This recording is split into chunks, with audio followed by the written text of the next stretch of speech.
with the next set of questions and specifically working towards two kinds of algorithms. One algorithm is called the greedy algorithm and the other algorithm is called the randomized algorithm. So towards the end of the next lecture, we will be approaching these. But before that, I'll build up trying to tell you about the problem that we are trying to solve. And the problem that we are trying to solve is, are there how if there are some regulatory motifs in DNA, how do we find them? A motif is a repeating pattern. That's the definition. So this is the outline. So basically, first I am going to uh, show you what a motif, when you are having a motif in a given sequence, how does it look like by actually myself implanting a motif in a random sequence. By doing that, I am going to show you what the problem is, just like we were formalizing the problem for how to find the origin of replication. I'm going to formalize the problem through this process. Then I'm going to show you exactly why are we doing this, what is the biological significance of this. So just like that, when we were doing the origin of replication, the biological significance was the biochemistry of how replication begins. Here I'm going to show you why is it important to look for regulatory motifs. Why do you actually have regulatory motifs existing in a cell? And then I'm going to work towards a few data structures, specifically one data structure that I'm going to introduce here, which is important to solve this problem quickly. And most likely I'm going to stop today at greedy motif search or the median string problem. Now, going ahead from this module onwards, the kind of algorithms that we'll be talking about is going to require you to have on your hands, on your tips, on your fingertips, all the things that have been taught so far. So I hope that you are following everything that has been taught. Now the complication of these algorithms is going to increase. Okay. All right, so let us have 10 random sequences. Earlier in the first module, we were looking at how to find uh, patterns in a single sequence. Okay, now in this module, we are going to look for patterns in multiple sequences. So here I have generated 10 different random sequences. All right, each one of them, assume that it comes from a different organism or a different species. Now let me insert a random pattern in it, okay, at random positions. So this is the random pattern. I hope everybody can see. I didn't ask if you all can see the slides or not. We can, sir. Show of hands, please. Yeah, okay. So now I have implanted this random pattern. You can clearly see it because I'm making it bold, but I'll put it in the same case as the other letters. Can you now quickly, is it clear how to find these patterns? Can you find them? Yes, sir. Yeah, okay, good. Given the algorithm that I have shown you in the previous module, can you come up with an algorithm here to find this pattern? Can you modify the DNA pattern finding algorithm to find what pattern is being implanted in these 10 sequences, 10 individual sequences? Simple trick that you can do to convert it from searching for pattern in 10 sequences to searching for pattern in a single So we can sequence. just concatenate all these strings to make Exactly. one So you can single string. concatenate all these strings and then you can ask what is a pattern that is coming in this, which is coming more often than expected, right? So basically you can find the implanted pattern by the frequent words algorithm by combining all of them together. Okay, but typically, as I was telling you, when we are looking at these patterns, there are a lot of mutations that come up. So I ended up the last module by showing you the case of E. coli, where the DNA A box itself was not binding to a clearly single, like one single pattern, but it was binding to two patterns which were distinguished between them each other by one base pair mutation, right? And this often happens in the case of these regulatory motifs because they want to tolerate mutations as they happen. All right. So when we actually talk about mutations happening, in the case of these DNA motifs, the mutations are much more than one. They actually can be as much as four mutations, for example, as I'm showing you. So if we work with this example, now I am randomly inserting four different mutations at each of these um, motifs that I've implanted. All right. So now I'm describing defining a motif as a k minus k comma d motif, where a kmer is the length of the motif that appears in each sequence, so each of these 10 sequences, and has at most d mismatches. Okay. So if this was the original motif, all of these ones that are highlighted would fall under the category of 15 comma 4 motif. Okay, so this is like a formal definition of how a motif would look like.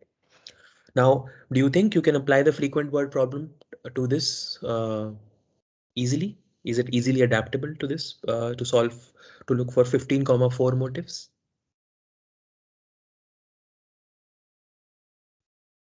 Yes, no? Anybody? Okay, so it's not easy, right? That's why we have need to have a completely different set of algorithms to look for this. All right. So now again, if I were to ask you where the patterns are implanted, probably you don't see those patterns so clearly. Okay. All right.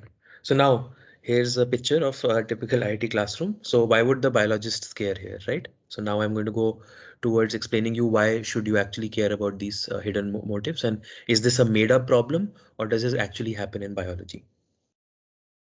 Okay. So I think everybody knows about circadian rhythm. Um, Everybody knows that there is some kind of a clock that controls us. For example, probably most of you, it's your sleeping time right now. Uh, but at some point of time in the day, you'll be waking up, you'll be having food, and then you'll be going about your job, right? And then you'll sleep again, right? So most of the uh, things in an organism are sort of controlled by a molecular clock, right? And how, what do you mean by a molecular clock controlling things? The way that an organism or a cell can do functions is by expressing or by making certain proteins at certain times. So for example, if you have to wake up in the morning, there would be a specific protein that would be making you aware that it's daytime, right? Similarly, when you are having midnight time, when you are supposed to be sleeping, there will be a set of proteins that will be making sure that your bowel movement is suppressed, you get deep sleep, your body temperature, for example, becomes low, and you comfortably sleep until it's time to wake up again, where you will have things like higher testosterone, things to give you more alertness, more uh, be ready for the day ahead. So these, how does the question arises, how does each cell in our body know when it should decrease or increase the expression of these genes that are controlling these processes? Okay, so this is something very important. And even more important than us, it's more important for organisms like plants, who will absolutely die if they do not wake up on time, right? So for example, for us, now that we have humans, we can work at night also, we can work in day, but for plants, they have to start to do processes of photosynthesis when it's day.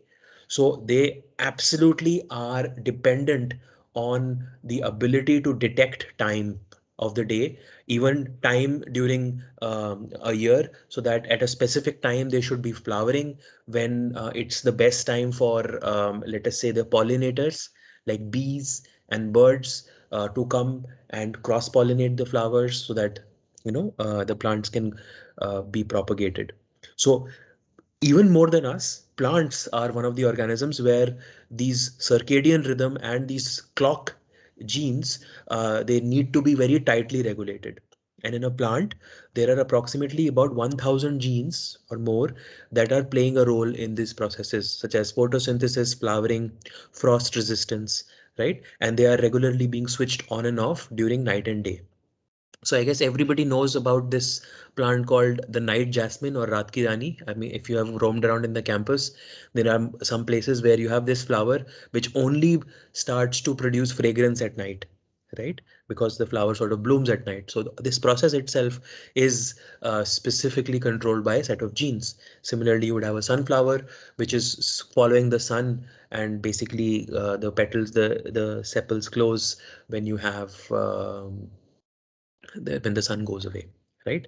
So now, who are the molecular managers telling genes when to switch expression on and off in billions of cells, whether it's in our body or in the plant, right? So these, in the case of plants, it will be surprised to know there are only three genes which are calling all these shots. It's CCA1, LCY, and TOC1. All right. So these genes are essentially directing approximately 1,000 other genes to precisely change gene expression by detecting what time during the day is being perceived right now. All right. So these are typically called transcription factors. So these transcription factors, essentially, the way that they work is they are regulatory proteins which control a gene's expression by binding to short fragments of DNA in the region upstream of a gene. All right. So I talked about this earlier also. Can you name a generic transcription factor in bacteria which helps in the process of transcription?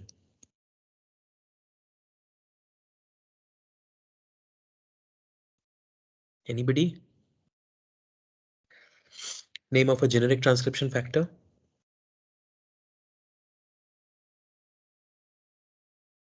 The rho factor.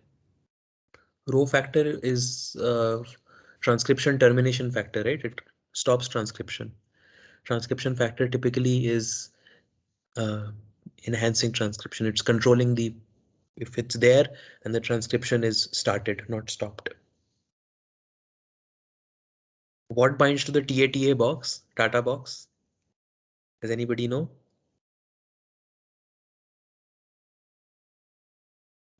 Well, a general transcription factor is, for example, sigma factor, which binds to all the genes for transcribing.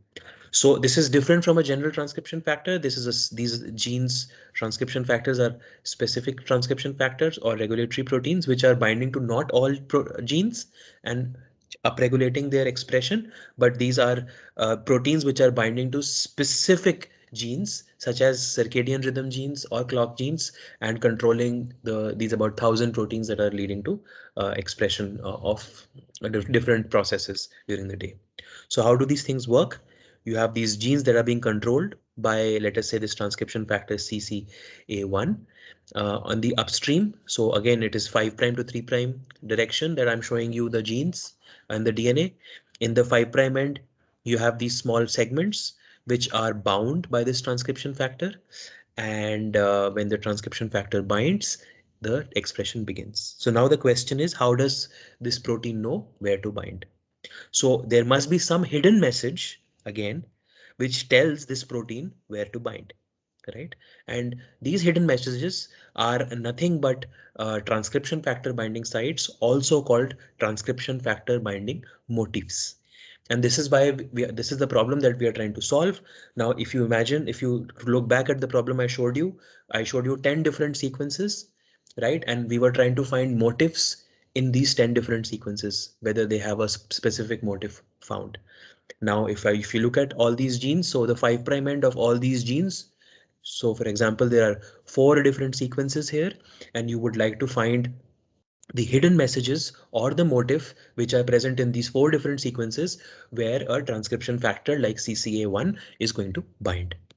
Now, again, if you look at this motif, can somebody tell me, given the notation earlier I was showing you 15 comma 4 motif. Can you see this and tell me what is the, how would you know, annotate this motif? How would you call, what will be the K and D here in this motif? 9,2. 9 comma 2. Everybody agrees to this? It's not 9 comma 1, not 9 comma 3. Okay, So there are right? two, 9,1 and 9,2. Yeah, but if you remember, K comma D is K So it length shows the motif. maximum, right? Yes, with at most D. So it can have less than D also, right? So this is actually a 9 comma 2 motif. All right. So again, going back, if you are given a lots of genes like this, let us say you are given, you do an experiment and you find, okay, these 100 genes are going up and down simultaneously, right? So your assumption would be that, okay, there are some hidden messages that are common between these 100 genes, and I have to find those hidden messages, right? So where you will be starting with is essentially set of genes. You will extract the promoter region or the region in the 5' end of the gene, and you will look for hidden messages or motifs. All right. So now let's define the implanted motif problem. So when you have a randomly implanted motif like this with 4 random mutation at 4 random positions, the frequent word algorithm cannot find this because there are too many mutations, right? So you will just too many things, too many the same motif you cannot be finding it, right? It not even a single mutation is not there, but much more than single mutations are there. So frequent word problems would be failing in this. So to define the implanted motif problem, we have to come up with an algorithm, right? Where you have an input set of DNA strings. Now, earlier you had a single DNA string. Now you have a set of DNA strings corresponding to, let us say, the 5' end of lot of genes that are coordinatedly changing their gene expression. You have an integer k, which specifies the motif length, and then you have an integer d, which specifies the maximum number of mismatches that could be tolerated in that motif. All right, and the output will be k comma d, all such k comma d motifs that are present in the entire set of DNA strings DNA. All right, is this problem definition clear? So this is Yes. the reason why I do Yes. this, is because typically in biology and in bioinformatics, you would be given a problem, right? For example, the problem here is how do you find where a transcription factor binds, right? You have to change that problem. You have to convert that problem from words into a bioinformatic sort of a computational problem so that you can develop an appropriate algorithm towards that, right? So our original problem was how do we find motifs that are present in genes, and that changes to how do, given a set of DNA strings, DNA, integer k, which is the motif length, integer d, which is the tolerated mismatches, for the motifs to still work as corresponding to the transcription factor, you have to output all the possible k comma d motifs in that set. All right. So what is the brute force algorithm that we can apply here? The brute force algorithm could be that you have, because the motif length is k, right? So you can have 4 to the power k different possibilities. So you can just search for, you can enumerate how many times each of these 4 to the power k different motifs are coming in all the DNA sets, right? Can somebody tell me how many comparisons you would have to take to make this? Would this be an efficient solution?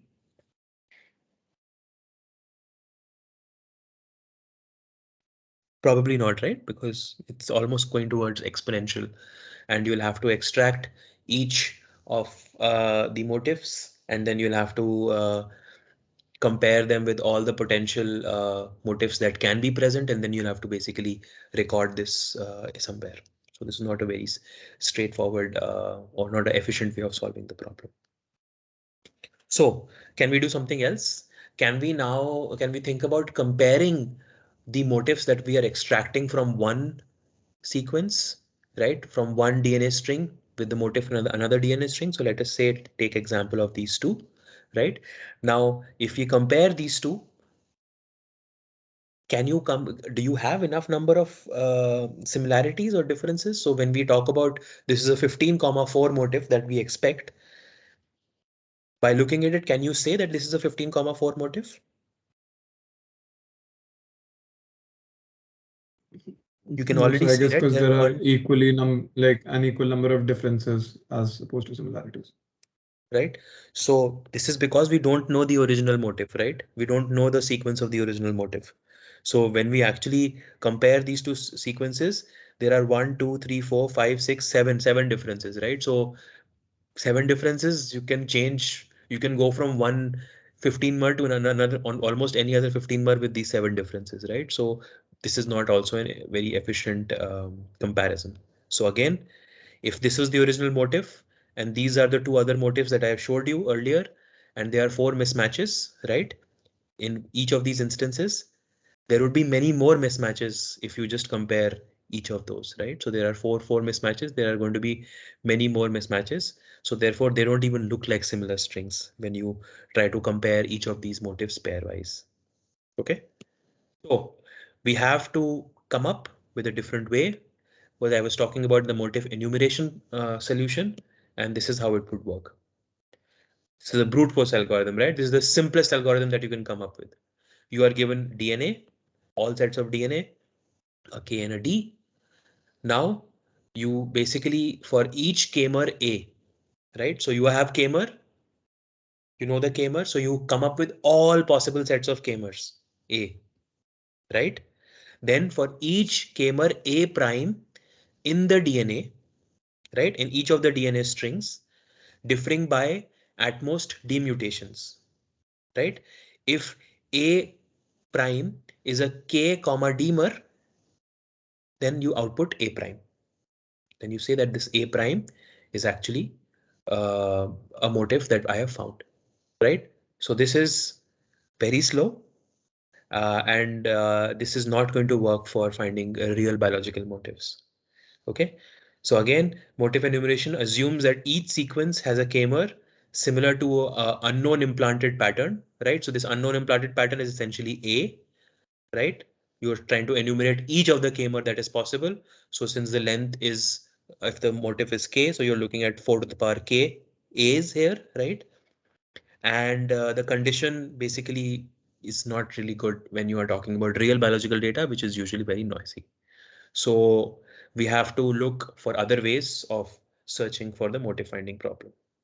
Now, in order to do that, we have to take some new kinds of, introduce you to a new kind of data structure or a way of looking at motifs. And this data structure is essentially called a motif matrix, and the idea of a consensus string.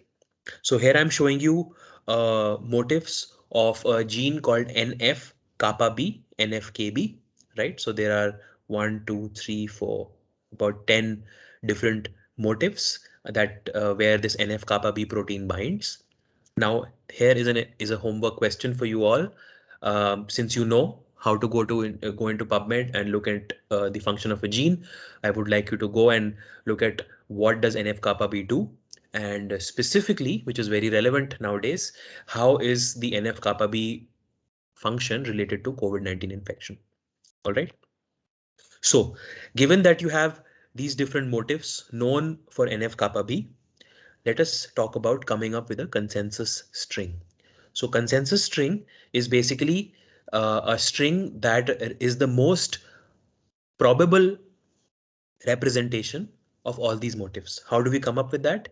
So for each of these columns that are there, we are going to take the consensus alphabet as the alphabet which is coming most often, and we are breaking the ties randomly. So for example, in this first column, T is the most common letter, C is the most common letter here. These are highly conserved positions of the motif, so it will be G, G, G, right? And whenever you have so for example, the last column, there are equal number of C's and T's, you can just randomly break the tie here. All right, so these are real motifs and we come up with a consensus string.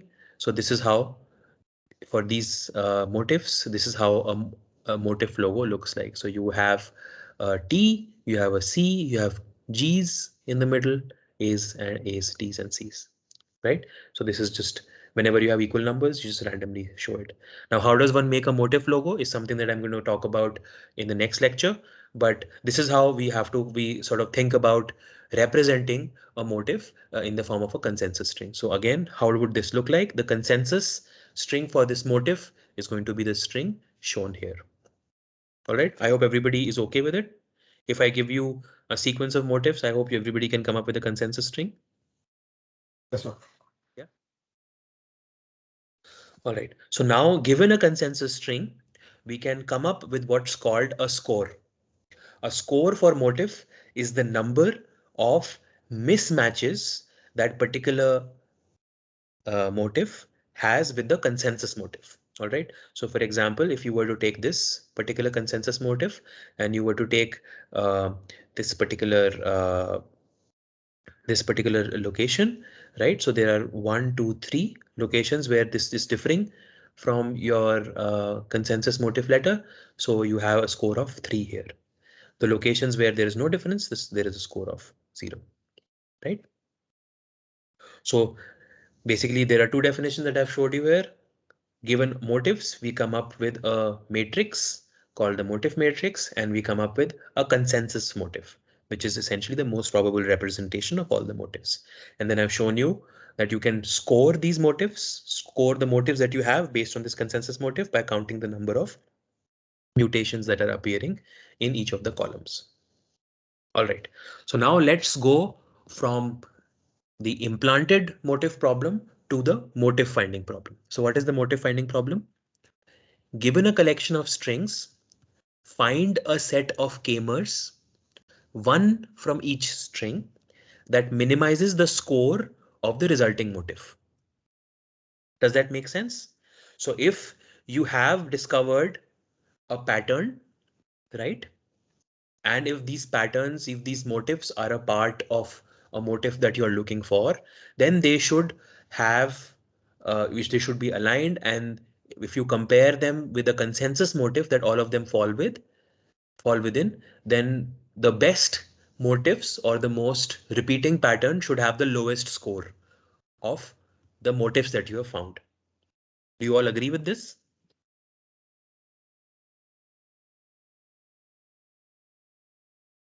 Given a set of strings, find a set of Yes, sir. k-mers, one k-mer in each string, that minimizes the score of the resulting motif.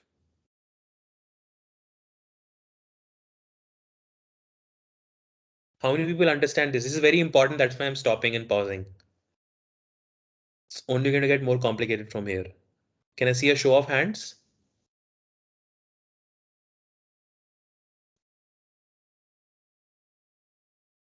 Okay, only Vishantam has shown his hand. Anybody else? Ashi, Vishantam, Bhavya, Deepak, Kaushal, Yatik, Narendra, Dev. Dev, you are the class representative, but at least you can show show that you are here. Okay. All right. So at least some of you find it and other people are not responding. So it's not my responsibility. You can ask me later on. All right. So the problem becomes now a collection of strings DNA and an integer k, right? The output is motifs of k-mers, one from each string, again minimizes the score motifs amongst all the possible choices of k-mers. And now you see, by changing the problem like this, by defining this data structure of the motif matrix and then figuring out the consensus motif and the score, the problem becomes much faster to deal with. Okay, so now how would we do this thing in the brute force method, brute force motif search?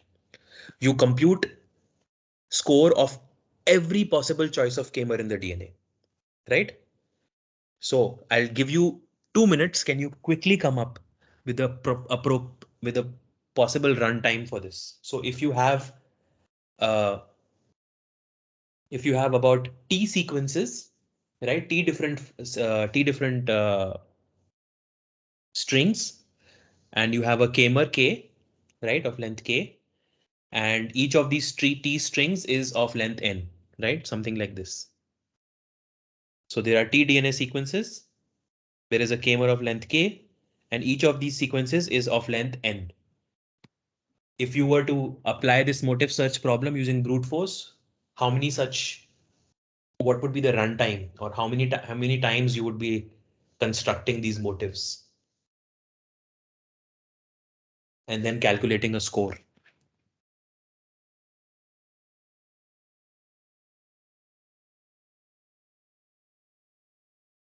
So I had one doubt. So in this, so we calculate the score for each string, like how does, like what does that mean exactly? Okay, maybe then I can show you how it does. So for example, there is one k-mer, right? You have one motif K. So you are extracting all the possible k-mers in your string, right? So you are just going to take a window and you're going to extract all the k-mers, right? Right, sir. Similarly, you are going to do this step across all the T sequences. So how many k-mers you will be having? N minus k plus 1. This is something that we saw Right. last time. Yes, sir. So similarly, we'll be doing this for all the tDNA sequences, right? So you will Yeah. have n minus k plus 1 into n minus k plus 1 to the Yeah. power basically to the power t, t Right. different kinds of motifs, right? Now each one of this motif, right? Because we don't know where the motif is starting, right? So the first motif k-mer here could be a part of the motif, like could form a motif with some k-mer here, some other k-mer here, right? So basically there can be each one of them can be combined in these different ways, right? So you essentially have n minus k plus 1 to the power t different ways of combining these motifs together, right? Yes, sir. So once you have extracted these motifs together like this, the next thing that you'll be doing is you'll be calculating the score. How do you calculate the score? You calculate the score by going by basically first finding the consensus sequence. And once you have found the consensus sequence, you are going to compare each of the consensus sequence with each of the letters, right? So basically you will essentially be doing K into T comparisons to perform this. So Right. Yes. you have K-mer and you have T K-mers, right? So in order to find the score for consensus sequence is going to K into T. So now the runtime is going to be K into T multiplied by n minus K to the power T. Is this clear? Yes, sir.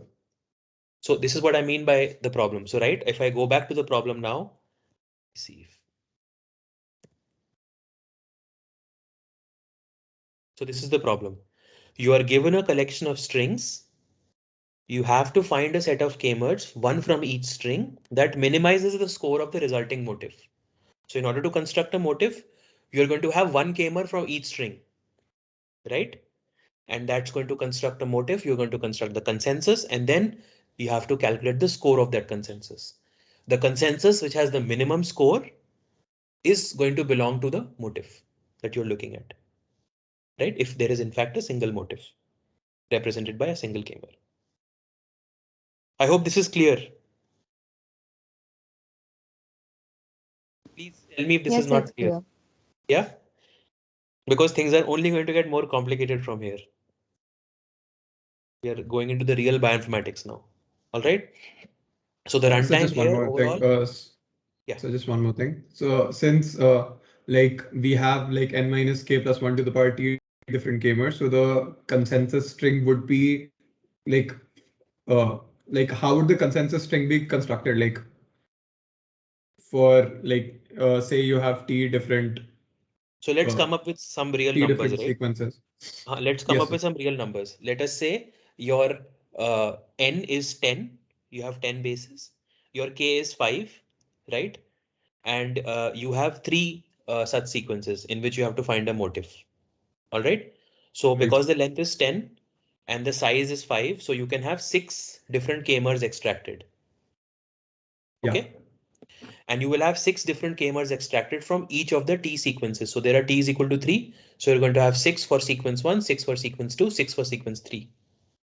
Now, if you Right. have to make the matrix, the motif matrix, you can take any of the 6 from the sequence 1, any of the 6 from sequence 2, any of the 6 from sequence 3, right? Okay. Okay. Okay. So Got it. you have basically, you have to fill 3 spots. So each spot has 6 choices. So it's going to be 6 multiplied by 6 multiplied by 6 different combinations of motifs that can give rise to a matrix. Right. Yes, sir. Yeah. And after that, once you have a matrix, it's basically the length is 5 and you have T is 3. So there'll be 15 letters and you'll be doing 15 comparisons essentially. And by doing 15 comparisons, you can basically come up with a score. Yeah. Okay. So now the runtime of this, given that n is typically, the sequence is typically much larger than k. So n minus k plus 1 can be approximated as n. So it's going to be n to the power t into k into t, which goes into the realm of exponential algorithms. So I'll quickly take a break here and ask you guys, have you been actually, uh, have you, in your COL 101, was this like, was runtime discussed? Like big O notation was discussed? Yes, sir. And Right. complexity was. Complexity was Yes, sir. discussed, right? All right. So you understand this. So this becomes exponentially complex, and this, although it can be applied for small sets where n is small, where t is not large, right? So these can be maybe on computers nowadays, but this you can already see that this is not the best way of solving this problem, although you can solve the problem with brute force method. So now I'll introduce you to another concept which we will be using in bioinformatics through and through, which is basically changing the perspective of looking at what we're doing. Yeah, please tell me. Is there a question? No, sir. So earlier what we were doing was we were essentially looking at comparing the letters in each of these columns, right? With a consensus motive, but we can might as well compare count the number of mutations that are existing in each motif itself with a consensus motive. All right. So from looking at columns, we can start to look at rows themselves. And because we are looking at the motif itself, whenever we are extracting the motif itself, this dramatically reduces the number of steps that we would be requiring. All right. So I'll show you how that works, how the changing the perspective works. So earlier we were scoring like this, but now we can also score like this. So we have GT, right? So there are two here. Here's 1, 2, 3, 4 here, right? So ultimately the number of the score is going to be the same. So for example, this is 3. So this is actually wrong. So this must be 2, right? So this gives the same score.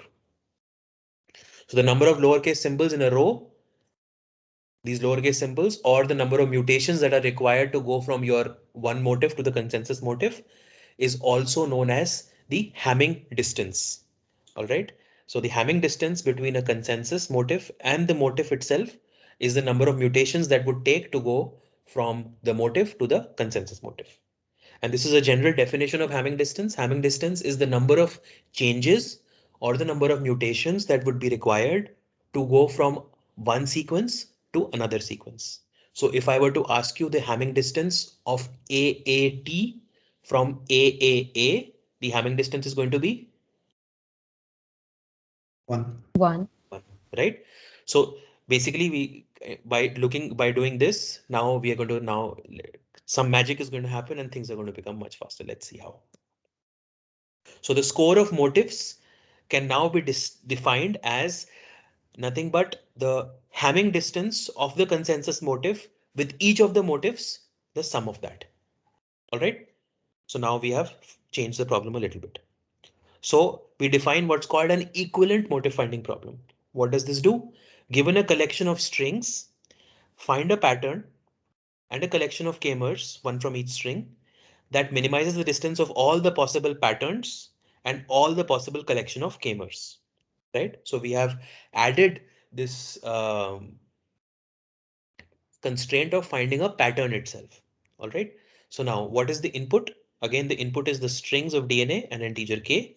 The output is a k-mer pattern, okay, and a collection of k-mer motifs, one from each string in DNA, which minimizes d pattern comma motifs among all the possible choices of pattern and motifs. All right, is this clear? Yes, sir. Okay. So the output is a k-mer pattern and a collection of k-mer motifs. That's the difference from the motif finding problem. So let us now take some few steps back and let's see if we have made ourselves even a more complicated problem, or by doing this, are we actually making the problem easier? So the motif finding problem was find a set of k-mer motifs, one from each DNA sequence, minimizing the score motifs. The equivalent motif finding problem is find a k-mer pattern and a set of k-mer motifs, one from each sequence in DNA, minimizing distance, the Hamming distance of pattern and motifs, the sum of Hamming distance of patterns and motifs. All right. So does this introduction of finding a k-mer pattern make the problem more difficult? All right. We have to see this. We have to evaluate this. The key insight here for solving the equivalent motive problem is that given a pattern, right, we can very quickly find the motifs which are minimizing D pattern comma motifs. Okay. And I'll show you how that works. We have no need to explore all the motifs, right? Because earlier we were, when the in the brute force algorithm, we were essentially looking at all the motifs out there in the motif finding problem. Instead, what we are going to do is we are going to find the median string that explores all the possible k-mer patterns. So now this equivalent motif finding problem actually is also known as what's called the median string problem. And let's try to solve that problem. Okay. So given these two sequences, let us say this is your string and this is a k-mer. We can calculate the distance. We define distance d of this k-mer with a string of length n as the smallest value so smallest Hamming distance of this schemer with respect to this string. So how does one work that? So when we take this string itself and we extract k-mers from the string itself and we start to look at the distance. So the Hamming distance here. So here you see that the Hamming distance of this 8-mer string is 7 because there are 7 differences, 6, 7, 5, right? And we keep on going and we see that the minimum distance actually is 3 here. All right. So the distance of this k-mer in this k-mer particularly in this string is 3. All right. So again, the distance d pattern comma string is the minimum distance between pattern and all the k-mers in the string. Now, the distance between k-mer and a set of DNA strings essentially is going to be the sum of all the D k-mer comma DNA I, where DNA I are different input sets of DNA strings. Okay, I'm just adding mathematical notations of what I was saying earlier. It's the same thing. Okay. All right. So now let's do an example of this. Let us say your pattern is AAA, right? And now you have to find the D AAA of all. You have these 1, 2, 3, 4, 5 different DNA strings which are given, and you have to find the sum of DAAA, comma, all these DNA sets. How would you go about it? If you quickly look at it, this one AAC is going to be the minimum distance is 1. ATA here is 1. Here there is no A's at all. There's only one streamer here with a A, so this number is 2 here. Here there is actually an AAA, so the number is going to be 0. Here the number is 1, right? It's AGA. So the sum of DAA, comma, this DNA set is defined as 5. All right. So the D k-mer, comma, DNA, where DNA represents set of strings, is the sum of D k-mer, comma, DNA I, where DNA I is a string within the set of strings DNA. I hope this is clear. It's very simple mathematical notation. I hope I'm not making it complicated. Yes, it's clear. Okay. All right. So a median string for the set of strings DNA is a k-mer minimizing D k-mer, comma, DNA over all possible k-mers. All right. So how do we solve the median string problem? Finding a median string. Input a set of DNA sequences DNA and an integer k. Output a k-mer minimizing distance D k-mer, comma, DNA for all possible k-mers. Okay. So how do we solve this problem? We solve this problem now not by going at for n to the power k, n to the power t as earlier, but we are going to have the exponential in the form of 4 to the power k. So we call best k-mer. We basically iterate. We say like the first k-mer that we have is AAA, right? Starting from AAAA to TTTT, because this is like lexicographic order, like how would you have in a dictionary, right? So you start with, you randomly say that the first k-mer is the best k-mer, then you iterate from for each k-mer going from the lexicographic AAA to TTT. Now you calculate D k-mer, comma, DNA from your DNA set. And now you basically say if this is the lowest one, then this is the best one. And the best k-mer that I'm going to have is going to be corresponding to the k-mer that gives me the best distance. And you're going to return this. So the runtime for this is going to be 4 to the power k and tk. All right, it's clear to everybody. Yes, sir. So basically we have changed the motive finding problem into a median sting problem. And this is exponential still, but the exponent is having a constant, is much lesser, right? It's instead of n to the power t, where typically you will see that both n and t are much larger. You are going to find, you're going to find, let us say, clock genes in all monocots, right? Monocots are plants which have a specific kind of a seed and roots. So let's say there are 1,000 species of monocots, and you are looking at 100 genes. Each of these gene is having, you're looking at 1,000 base pairs in each of these genes. So the runtime for n to the power t kt is going to be much larger than 4 to the power into n into k into t. I hope this is clear to everyone. Okay. Yes, sir. So as you can see, this is going to be much slower. This is a tortoise, and this is relatively faster. It's a rabbit. All right. So what did I show you? That sometimes changing the perspective here, right, of what you're trying to solve by introducing things like a data structure, your motif matrix, and another way of calculating the differences, or basically calculating or optimizing what you're trying to find in the form of a Hamming distance by it changes the problem, and it actually enhances majorly in the runtime that would be having. Okay. Although median string problem is much faster than brute force, basically this was the brute force, it's still very slow for large K, right?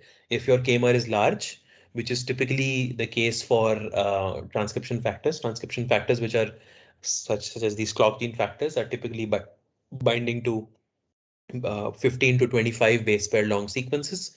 So this becomes a challenge. 4 to the power 10, 15, 20, it's already going into the realm of 16 million combinations, right? So that's a large number.